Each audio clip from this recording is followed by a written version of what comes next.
આવું બધું કેમ કહેવાય? હું 10મું ધોરણ ફેલ છું.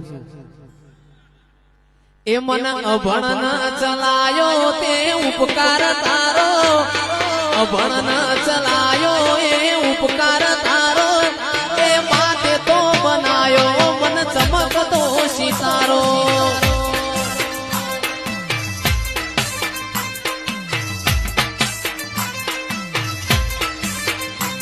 ના કરવા દીધી નોકરી સીધા કર્યા છે, આ ભલે અડાળ્યા મારી માતા થીએ છે.